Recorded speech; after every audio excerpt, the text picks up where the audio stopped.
Talk about Project Bluebeam. Can you describe what that is? Well, that's another subculture term that's been attached to a series of projects that involve what the Pentagon, what they call a deceptive indication and warning, or a false INW, which is a false flag.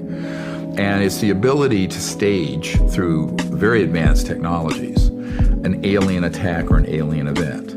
And it's a whole series of them. Now, what most people don't know about, since late 50s, early 60s, like the Barney Hill case and all that, those were all human assets abducting innocent people made to look alien. And so that psychological warfare was authorized in 1953, 54. 1954, we mastered gravity control. So we started deploying these assets to begin to condition the public that there's a scary threat from outer space. I mean, look at Hollywood, Alien, Ridley Scott's, the movies. If you want to see a script for what's coming fairly soon, look at the movie Independence Day. Okay. It's right out of central casting for this covert group.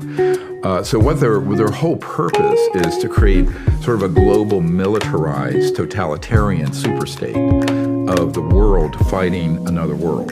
It's like War of the Worlds. Okay. And that's been a 70-year defense plan. And I know people who've seen that plan. Carol Rosin saw the plan, who is Werner von Braun's spokesperson, who's on our team. She's almost 80 now, but brilliant mind. And, when she realized in the 70s that this was what was afoot, her whole life was devoted to trying to get some of these projects under control. But we're little David's up against an enormous Goliath. And nevertheless, the truth, if people want the truth, Gloria Steinem said, the truth will set you free, but first it'll piss you off. It's time for people to, actually realize that this is something they have to take seriously. So now, if you add those capabilities to holographic capability, scalar weapon capability, space-time systems where you can alter the flow of space-time in an area, which gets into some really, at the CIA, they call this WSFM, weird science and frickin' magic. At my uncle's company, I met an engineer that dealt with this stuff a couple years ago, and he said, we just call it PFM, pure fucking magic, excuse my language. But he says, literally, that's what we call it. So you're dealing with technologies that are, and this is the problem, I call it the big technology gap between what conventional Pentagon, Special Forces, Joint Staff, Senate Intel, Armed Services, House Intel, the President, National Security people, what they know and what this group has.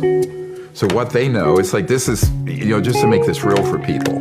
When I was briefing years ago, the Admiral in charge of J2, Joint Intelligence for Joint Chiefs of Staff, Admiral Wilson, and that memo leaked out where he was debriefed by Dr. Davis, and everyone went, oh my God. And it states, I was there for a stand-up briefing, and what they don't know is that at the end of it, I asked the Admiral to help us get to this is 97, this is 26 years ago.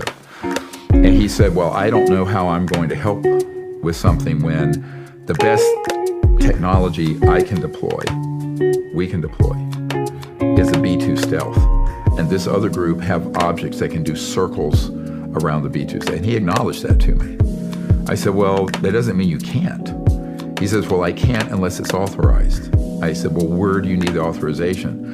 Well, he felt he needed authorization from the SecDef, who had already been waived off, and the president, which was Clinton at the time, who had also, I have a very interesting story since I saw you, but we knew that Clinton had been approached by George H.W. Bush and told, butt out, this is none of your business, dealing with the UFO issue. Because this was one of the very first things Clinton wanted to know about, because I knew people who lived at the White House with him.